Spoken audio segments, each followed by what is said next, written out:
दोस्तों आज की वीडियो आपके लिए काफ़ी इंपॉर्टेंट होने वाली है, जिसमें हम पूरी तरह से ऑटोमेशन अपने काम को कैसे करते हैं और आपको मैक्रो का यूज़ करके दिखाने वाले हैं। आखिर देखिए हम कैसे काम को ऑटोमेशन में डालते हैं, थोड़ी बड़ी एडिटिंग करके मैक्रो में, राइट।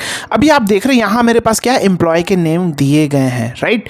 अगर मेरे पास यूनिक फॉर्मूला है, मेरा एक्सेल अपडेटेड वर्जन है, तो हम क्या कर सकते हैं, यूनिक नेम मुझे इसमें से निकालना है, यानी जो डुप्लीकेट है उसको मुझे नहीं रखना है, मुझे अलग एक यूनिक नेम चाहिए तुरंत। तो हम क्या करते हैं, जो लेटेस्ट फंक्शन है उसमें यूनिक फॉर्मूला है, सिलेक्शन किया, एंटर। ये सारे मेरे यूनिक नेम है। कितने नेम है टोटल? 10 नेम है। लेकिन इसे हम एक तो मैनुअल प्रोसेस बताएंगे आपको, इसे आप कैसे कर सकते हैं अगर आपके एक्सेल में यूनिक फॉर्मूला नहीं है, और मैक्रो के द्वारा भी एडिटिंग करके दिखाएंगे, ऑटोमेशन में डाल के दिखाएंगे, राइट। क्लिक किया ऑटोमेटिक यूनिक आ गया, जिस भी शीट में है क्लिक किया ऑटोमेटिक यूनिक आ गया। तो आइए चलते हैं अपने वीडियो की, और उससे पहले चैनल पर नए हैं तो चैनल को सब्सक्राइब करके बेल आइकन जरूर प्रेस कर लेना, जिससे आने वाली हर वीडियो की नोटिफिकेशन आपको यहाँ मिलती रहे, क्योंकि यहाँ पे Excel, advance Excel, VBA, macro, power BI काफ़ी कुछ डेप्थ में सिखाया जाता है। तो अगर इसे मुझे एक्सेल पुराना है थोड़ा और मुझे यूनिक नेम निकालना है, तो मैं क्या करूँगा, डेटा पे आऊँगा, मैं यहाँ पे निकाल रहा हूँ, डेटा पे आऊँगा और यहाँ पे एडवांस पे क्लिक करूँगा, copy to another location, filter in the list in place, यानी यहीं पे फिर हो जाएगा यूनिक, लेकिन कॉपी टू अनदर लोकेशन। तो मैं कहाँ पे, लिस्ट रेंज क्या है, ये भैया ये मेरा यहाँ पे क्लिक किया, ये पूरा रेंज है मेरा, क्लियर है इतना। क्राइटेरिया कुछ भी नहीं है, क्योंकि क्राइटेरिया के बेस पे तो अभी हम फिल्टर नहीं कर रहे हैं, तो क्राइटेरिया मेरा कुछ भी नहीं है। कॉपी टू भैया यहाँ पे, और यूनिक रिकॉर्ड्स ओनली, और आपके सामने ये यूनिक नेम, कितने नेम थे हमने जो निकाला था यूनिक फॉर्मूला से, 10 नेम। आप देखो यहाँ पे 10 नेम शो कर रहा है, यानी ये सारे मेरे क्या है, यूनिक नेम आ चुके हैं, राइट। एक तो ये मेथड हो गया। लेकिन अगर फिर से मान लो इसमें नया डेटा आया, तो फिर से मुझे क्या करना होगा, दोबारा फिर से अप्लाई करना होगा यूनिक नेम निकालने के लिए, करना होगा। या मान लो मुझे दूसरे शीट पे चाहिए यहाँ पे, तो यहाँ पे मुझे फिर से करना होगा, एडवांस करना होगा। तो आइए इसका हम मैक्रो के द्वारा इसको हम क्या करते हैं, ऑटोमेशन में डालते हैं। आइए तो मैक्रो में क्या करना है, सबसे मान लीजिए आपके पास बहुत सारी शीट है, ठीक है। अब यहाँ पे इस शीट पे लेकर आना चाहते हैं तो अलग मेथड होगा। तो अभी हम आपको इसी शीट में लाकर दिखाते हैं, फिर थोड़ी बहुत एडिटिंग करके हम किसी भी शीट, कोई सा भी शीट हो, कोई सा भी शीट नेम हो, जो भी हो, वहाँ पे भी ऑटोमेशन में यहीं से उठ के चला आएगा।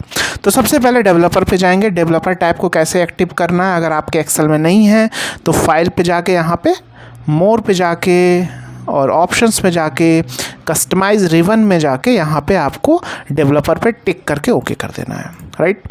डेवलपर पे गया, सबसे पहला काम रिकॉर्ड मैक्रो, मैक्रो का नाम जो भी आप नाम रखना चाहते हैं, सर्च यूनिक नेम या जो भी आप यहाँ दे सकते हैं, ओके किया। Recording start. रिकॉर्डिंग स्टार्ट होने के बाद हम क्या करेंगे, डेटा टैब पे जाएंगे और एडवांस में क्लिक कर देंगे। वही सेम प्रोसेस रिपीट करना है, फिर एडिटिंग करेंगे, राइट, जिससे रेंज डायनेमिक लेता रहे। तो filter in list in place, right. तो यहाँ पे हम क्या करेंगे, कॉपी टू अनदर लोकेशन, इस पर क्लिक किया, लिस्ट रेंज को हम सेलेक्ट कर लेते हैं, चलो यहाँ से लेके पूरा यहाँ तक, क्राइटेरिया रेंज कुछ नहीं है, कॉपी टू यहाँ पे डाल दिया और यूनिक रिकॉर्ड्स ओनली, ओके आ गया। डेवलपर पे जाके stop recording.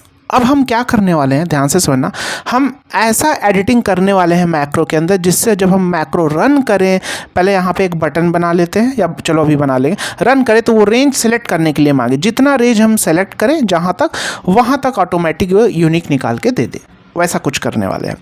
Alt F11 press किया तो जो हमने मैक्रो रिकॉर्डिंग की है, यहाँ आपको मॉड्यूल्स में, यहाँ पे मॉड्यूल 1 ये दिख रहा है, दिख रही है मैक्रो की रिकॉर्डिंग हमारी, ये आपको यहाँ पे दिख रही है।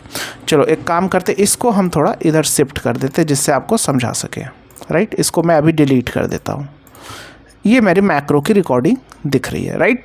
अब मैं ये क्या करूँगा, इसको हटा दो, कोई फ़र्क नहीं पड़ता, राइट। तो यहाँ पे क्या है, रेंज D1 से D66, यानी D66 रेंज तक ही लेगा। नीचे डेटा आया तो क्या लेगा, नहीं लेगा। जब आप मैक्रो दोबारा रन करेंगे, जैसे मान लो आपने यहाँ पे एक नया नाम आया अभिजीत, जैसे मान लो मेरा नाम आया अभिजीत, तो मैं यहाँ पे जब मैक्रो को रन करूँगा, मैक्रो पे जाके रन करूँगा, तो क्या यहाँ पे आप देखेंगे, अब यहाँ पे देखो रन नहीं हुआ, क्योंकि यहाँ पे मैंने सीट को डिलीट किया। तो D1 से D66 था, तो D1 से D66 में तो नहीं है, A1 में आ गया। तो क्या हुआ, तो यहाँ पे अगर मैं कर दूँ A1 से, ये तो मैनुअल हुआ ना, ये मुझे बार बार मैनुअल करना पड़ेगा। और अब मैक्रो को जाके मैं यहाँ पे रन करूँ तो अब आप देखोगे यहाँ पे आ गया। यहाँ पे क्यों आ रहा है? क्योंकि यहाँ पे मैंने G2 लिखा है, G2 चेंज करेंगे तो ये सारे मैनुअल हुए ना। तो क्यों ना हम कुछ ऐसा करें कि जहाँ हम जिस भी सेल पे चाहें वो मांगे हमसे मैसेज इनपुट बॉक्स के द्वारा, उस सेल पे क्लिक करें, सेलेक्ट कर दे उसको और वहीं पे मेरा काम हो, राइट। तो कुछ ऐसा करने वाले हैं और रेंज भी जितना रेंज हम सेलेक्ट करें उतना रेंज का वो यूनिक निकाल के दे, राइट। तो सबसे पहला काम क्या होगा हमारा, इसको डायनेमिक बनाना, इस पार्ट को रेंज को डायनेमिक बनाना। तो रेंज को डायनेमिक कैसे बनाते हैं, अगर आप हमारे VBA कोर्स में हैं तो आपने सीखा है, पिछले लेसन में हमने बताया था रेंज को डायनेमिक, और इसका रियल टाइम यूज़ भी आज होने जा रहा है, राइट। तो यहाँ पे अगर आप VBA कोड सीखना चाहते हैं, अगर आप नए यूज़र हैं, आपने अभी तक हमारा कोर्स ज्वाइन नहीं किया, तो आप हमारे कोर्स को ज्वाइन करके, कोर्स का लिंक आपको, ऐप का लिंक डिस्क्रिप्शन में दिया गया है, बायो में दिया गया है, या आप गूगल क्रोम पे lmacs.courses.store पे जाएंगे तो यहाँ आपको हमारे ढेर सारे कोर्स है, basic to advance Excel with here mastery, combo course, data analysis, power BI, VBA, MS executive के भी question series, video solution, VBA mastery, सारी चीज़ें डेप्थ में जाके सिखाई हैं, रियल टाइम प्रोजेक्ट के ऊपर, रियल टाइम आपको चीज़ों को डेप्थ में सिखाया, जिससे आप भी खुद नई नई चीज़ें क्रिएट करने लगेंगे। और आप VBA कोड काफ़ी हार्ड नहीं है, चीज़ों को आप प्रॉपर वे में सीखते हैं तो आप भी चीज़ें अपने से करने लगेंगे, राइट। तो आइए चलते हैं अपने वीडियो की ओर।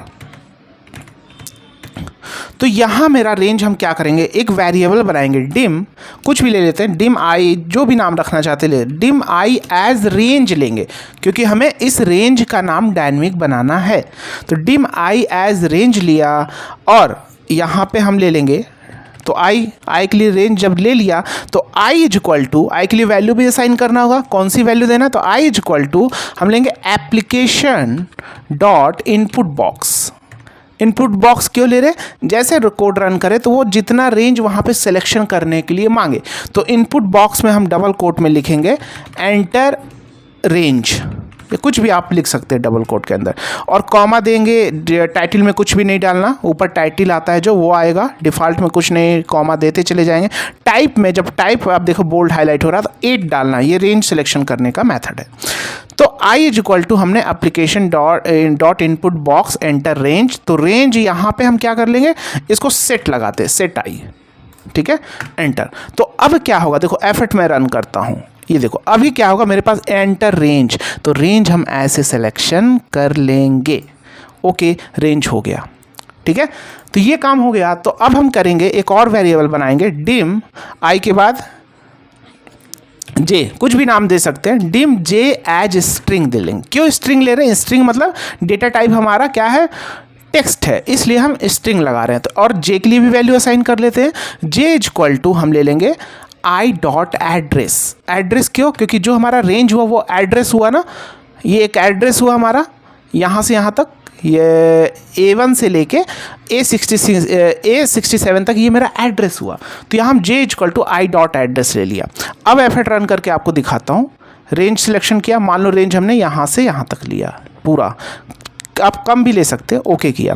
तो अब यहाँ एफर्ट पर एक बार, तो जे की वैल्यू क्या हो गई, देखो जे इक्वल टू आ रहा है ना A1 से A67, यानी पहले मैं आई के माध्यम से हमने इनपुट बॉक्स के अंदर रेंज सेलेक्ट कर लिया, जब भी कोड रन करेंगे तो इनपुट बॉक्स में आए, और जे में इसी जे के लिए हमने वैल्यू असाइन कर दी, भैया जे के लिए ये रेंज है, क्योंकि यहाँ पे आई के लिए हमने तो इनपुट बॉक्स से लिया है, आई की वैल्यू तो इनपुट बॉक्स है, तो जे के लिए हमने जे के अंदर इस आई की वैल्यू को डाल दिया। तो J is equal to I dot address, क्योंकि जे हमारा डेटा टाइप टेक्स्ट है, डबल कोट में आ रहा, दिख रहा है आपको रेंज, क्योंकि रेंज हमेशा हम डबल कोट में ही लिखते हैं एज अ टेक्स्ट के फॉर्म में, जैसे यहाँ पे दिख रहा। अब इसी की जगह हम क्या कर सकते हैं, जे कर सकते हैं। हो गया मजा। अब ये जे हो गया, आइए अब रन करके देखते हैं, फिर इसको भी डायनेमिक बनाएंगे। आइए अब मैं क्या करूँगा, इसको अभी मिनिमाइज करता हूँ। अब रेंज ये चाहे जहाँ भी हो, चलो इसको इधर कर देते, कोई फ़र्क नहीं पड़ता, क्योंकि हमने यहाँ इनपुट के माध्यम से, इनपुट बॉक्स के माध्यम से रेंज को डायनेमिक बना दिया है। मैक्रो पे गया और रन किया, सॉरी इसको ब्रेक मोड हटाता हूँ, मैक्रो पे गया रन किया, ओके ब्रेक मोड है, ब्रेक मोड हटाना होगा दिस, ओके मैक्रो पे गए रन किया, पूछा एंटर रेंज, तो रेंज भैया यहाँ से यहाँ तक रेंज है। ओके जैसे करेंगे आप देखेंगे G2 पे ही आएगा, क्योंकि इसको भी डायनेमिक बनाएंगे। ओके आप देखो G2 पे यूनिक नेम निकल के आ गया।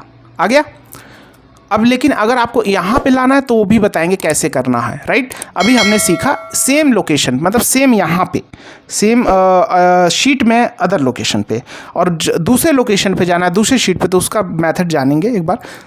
इसको सीख लिया, इतना बना लिया। इतना करने के बाद अब ये बार बार G2 पे आएगा, क्योंकि यहाँ पे क्या है, G2 लिखा है।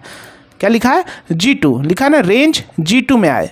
अब ये आपको लग रहा है ये सर कोडिंग इतनी हार्ड नहीं, बहुत सिंपल है, जब सीखोगे तो समझ में आ जाएगी। अब इस G2 को डायनेमिक कैसे बनाएंगे, यानी रेंज हमारा G2, रेंज हमेशा डबल कोट के अंदर लिखते हैं। अब ये देखो यहाँ पे अंडरस्कोर है, इसको हटा देंगे तो ये हम फिर एक लाइन में कर सकते हैं। ये लाइन ब्रेक करने के लिए हम करते हैं ऐसा, राइट। इसको हम एक लाइन में ऐसे भी कर सकते हैं, ठीक है। ये हो गया, ये समझो। यहाँ पे क्या है, अभी देखो रन करते हैं, अभी हम दिखा देते हैं आपको रन करके। यहाँ से हमने रन किया, इंटर रेंज, तो रेंज हमने यहाँ से यहाँ लिया, ओके। अब देखो ये कोड रन होके फिर से आ गया ये, राइट। इसको डिलीट करते हैं, जिस सेल पे हम रखे उसी सेल पे आए। तो यहाँ पे फिर से एक बना लेंगे, डिम जे है, चलो के इसको ले लेते, कुछ भी नाम आप दे सकते हैं, मैं आपको बार बार बोल रहा हूँ। तो डिम के एज रेंज लेंगे, क्योंकि रेंज दे रहे हैं ना, तो रेंज। तो अब यहाँ पे सेट के लिए कर लेंगे, क्या कर लेंगे, set K is equal to application dot input box double quote पे एंटर, सॉरी सेलेक्ट सेल, कुछ भी आप लिख सकते हैं डबल कोट में, और यहाँ भी 8 लिख देते हैं, जब टाइप पे आए तो 8 डाल दिया। तो यहाँ पे भी वही हुआ होगा, क्या हो गया, के लिए हमने इनपुट बॉक्स के माध्यम से सेल को दे दिया। तो फिर डिम एल एज स्ट्रिंग कर लेंगे, स्ट्रिंग, राइट। और यहाँ पे हम कर लेंगे एल इज इक्वल टू के डॉट एड्रेस, यानी एड्रेस। तो अब रेंज के अंदर, इस रेंज के अंदर हम इस जे के एल, इस एल को, sorry L is equal to था ना, L is equal to, sorry गलती हो गया, आई जे ये था, सेट आई पहले इसका मांगेगा, और के आई के लिए हुआ, उसके बाद जे के लिए वैल्यू ये असाइन हो गई। इसको यहाँ पे कट कर देते हैं, ये जे के लिए हो गया, के लिए हुआ, के लिए वैल्यू हमने यहाँ पे के इज इक्वल टू ये हो गया, और L is equal to as string. तो एल इज इक्वल टू हमने दे दिया के डॉट एड्रेस, और यहाँ पे रेंज की जगह एल लिख सकते हैं फिर, क्योंकि डबल कोट में ही आ रहा होगा। एफर्ट रन करके दिखाता हूँ। सबसे पहले रेंज मांगा, रेंज मैंने सिलेक्शन कर लिया, ओके किया, राइट।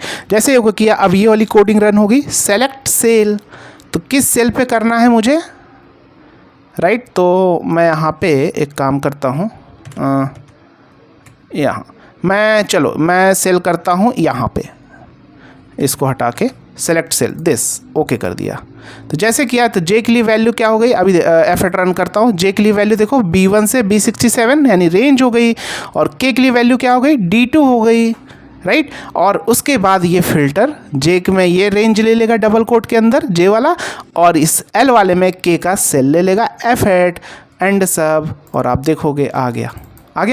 अब जब इतना आ गया, लग रही है कोड काफ़ी हार्ड नहीं लग रहा ना कोड, जब थोड़ा और सीखोगे तो और भी आसान लगने लगेगा, राइट।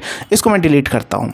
अब यहाँ पे आप क्या जाओगे, इंसर्ट पे जाओगे, यहाँ पे बटन बनाओगे एक, राइट। यहाँ पे एक बटन बना लो, और इस बटन को एडिट टेक्स्ट कर लो। इसको अभी मैं बंद कर देता हूँ। यहाँ पे लिख लो filter, unique name, unique value, right. Unique value लिख लिया, इसको थोड़ा बड़ा ऐसे कर लो, सजा लेना अपने हिसाब से, और यहाँ पे असाइन मैक्रो पे जाके ये मैक्रो असाइन कर दिया। चलो अब मैं रन करूँगा, दिस एंटर रेंज, लो भैया रेंज कर लिया, ओके। सेलेक्ट सेल, चलो भैया अब मैं करता हूँ यहाँ पे करके, तो लो आ गया, हो गया डायनेमिक। लेकिन अभी दूसरे, मान लो यहाँ पे आपको फिल्टर करना है, तब थोड़ा प्रॉब्लम आएगी। क्यों प्रॉब्लम आएगी समझो, क्योंकि जब यहाँ पे करेंगे, मान लो यहाँ पे हमने गए और इस मैक्रो को रन किया, डेवलपर पे जाके इस मैक्रो को, यहाँ पे तो बटन नहीं बनाया है, रन एंटर रेंज, तो हम कहाँ पे जा रहे हैं, शीट 1 में जा रहे हैं, याद है कहाँ पे जा रहे हैं, शीट 1 में जा रहे हैं, ओके किया, सेलेक्ट सेल यहाँ पे किया, तो डिबग आएगा, आ रहा है डिबग। क्यों, क्योंकि रेंज जो हमारा है, रेंज इसमें यहाँ पे जे के अंदर रेंज क्या आ रहा है, आप देखो जे के लिए रेंज तो हम वही ले रहे हैं ना, B1 से B6 7 तक। तो यहाँ पे रेंज क्या होगा, जब हम फिल्टर लगाते हैं रेंज होगा शीट 1 डॉट रेंज, क्योंकि शीट 1 में जाके रेंज को सिलेक्शन करना है, शीट 1 का रेंज लेना है, तो यहाँ पे हमें वही रेंज देना होगा। तो यहाँ पे अगर हम मैनुअल लिख दें, जैसे अभी देखो शीट 2 है, तो शीट 2 पे मान लो हमको करना है, राइट। तो अगर मैं यहाँ पे इसको स्टॉप कर रहा हूँ, शीट 2 यहाँ पे लिख दूँ शीट्स, और ये सारी कोडिंग है सीट को सेलेक्ट करने के लिए। शीट 2 या 2 न्यूमेरिक ऐसे कर सकते हैं। अगर शीट 2 पूरा लिखेंगे तो डबल कोट में लिखना होगा शीट 2, आपको बताया था अगर आप हमारे कोर्स में है तो, डॉट रेंज ये करना होगा। अगर आपको ऐसे न्यूमेरिक वैल्यूज लिखना है तो डायरेक्ट आप लिख सकते हैं सीट्स 2 डॉट रेंज। तो जब सीट 2 डॉट रेंज हो गया तो अब हम यहाँ पे लगाएंगे, तो इसको भी डायनेमिक बनाना है। इस 2 को कैसे बनाएंगे वो भी जानेंगे, जैसे हम एक्सेल में फॉर्मूला डायनेमिक बनाते हैं। मैक्रो रन, तो अब आप देखोगे इनपुट रेंज हमने यहाँ से यहाँ तक ले लिया, राइट। ओके किया, सेलेक्ट सेल भैया यहाँ पे लाना है। अब यहाँ पे तो क्या हो गया होगा, शीट 2 डॉट रेंज हो गया होगा, शीट 2 डॉट रेंज, राइट, क्योंकि यहाँ पे शीट 1 होगा, गलती हो गया। अब इसको डिबे करते, यहाँ पे क्या हो जाएगा शीट 1, क्योंकि शीट 1 का ही हम लेकर आ रहे हैं ना, तो शीट 1 डॉट रेंज हो जाएगा, राइट। वो इसको यहाँ पे शीट 1 डॉट रेंज लिख सकते हैं, राइट। फिर से करके देखते हैं, क्योंकि शीट 1 की वैल्यू आ रही है ना, शीट 1 डॉट, जैसे एक शीट से दूसरे शीट को अगर मुझे कंबाइन करना है तो कैसे होता है, इज इक्वल टू, जैसे यहाँ पे जाएंगे तो क्या आएगा, देखो शीट 1 एक्सक्लेमेशन मार्क, ये चीज़ ना, तो यहाँ पे वो देना होगा वहाँ पे, राइट। तो यहाँ पे अब क्योंकि शीट 1 पे ही मेरी वैल्यू, जो भी शीट पे है आप यहाँ पे वो डाल देना, शीट 2 शीट 3 शीट 4 जो भी है, या आप इसे भी डायनेमिक बना सकते हैं, राइट। अगर आप कोर्स में तो आप खुद करना, डिम कुछ वेरिएबल बना लेना, क्योंकि आई के लिए वैल्यू न्यूमेरिक में देंगे। इंटर शीट, तो जैसी शीट आएगी तो यहाँ पर शीट का नेम आ जाएगा, राइट। रन करते हैं मैक्रो रन। अब यहाँ एंटर रेंज, तो अब शीट 1 तो वहाँ पर ले लिया होगा, शीट 1 इसको ओके कर दो, कोई दिक्कत नहीं है। सेलेक्ट सेल भैया यहाँ पे चाहिए, ओके, आप देखो यहाँ पे आ गया, किसी भी शीट पे यहाँ पे है, क्योंकि शीट 1 पे ही हमारी मेन फाइल है, राइट। तो यहाँ पे मैक्रो पे गए,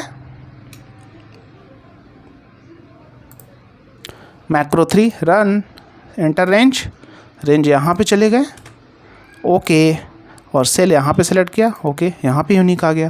तो समझ में आ रहा, उम्मीद है चीज़ों को बहुत ही डेप्थ में समझाया है। और आप नॉलेज को वाकई बूस्ट करना चाहते हैं, कोर्स को ज्वाइन कर सकते हैं। मिलते हैं नेक्स्ट लेसन में।